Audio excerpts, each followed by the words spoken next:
Aksi cepat tanggap dan humanis yang dilakukan oleh aparat kepolisian menjadi sorotan publik setelah videonya beredar di media sosial Sabtu 29 November 2025. Kanit Propam Polsek Sunggal, Aibtu JT Nainggolan menunjukkan kepeduliannya dengan memberikan pertolongan darurat kepada seorang ibu yang membutuhkan penanganan medis segera di tengah kondisi banjir dan hujan deras. Insiden ini terjadi di sebuah persimpangan di wilayah hukum Polsek Sunggal, di mana Aibtu Nainggolan menemukan seorang ibu penumpang sepeda motor yang mogok akibat genangan banjir. Setelah mendekat dan menanyakan kondisinya, diketahui bahwa ibu tersebut sedang dalam perjalanan menuju rumah sakit Bina Kasih untuk menjalani cuci darah dengan kondisi fisik yang sudah sangat lemah. Melihat kondisi darurat tersebut dan diguyur hujan, Aibtu JT Nainggolan tidak membuang waktu. Ia segera bergegas menjemput ibu tersebut beserta keluarga dan sepeda motornya yang mogok menggunakan mobil patroli lalu lintas Polsek Sunggal. Aksi penyelamatan yang tulus ini berhasil membawa ibu tersebut tiba dengan selamat di rumah sakit untuk mendapatkan perawatan yang dibutuhkan. Rekaman ini diunggah akun Instagram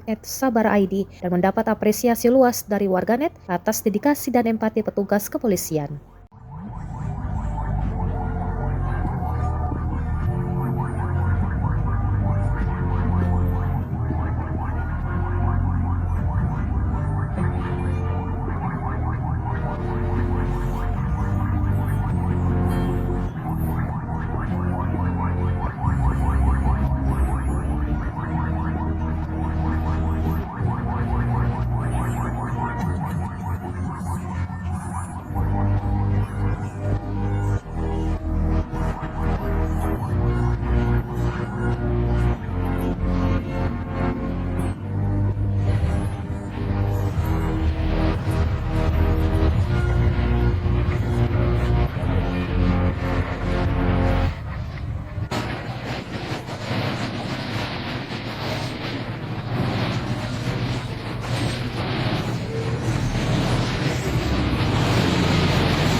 Download Tribun X sekarang, menghadirkan lokal menjadi Indonesia.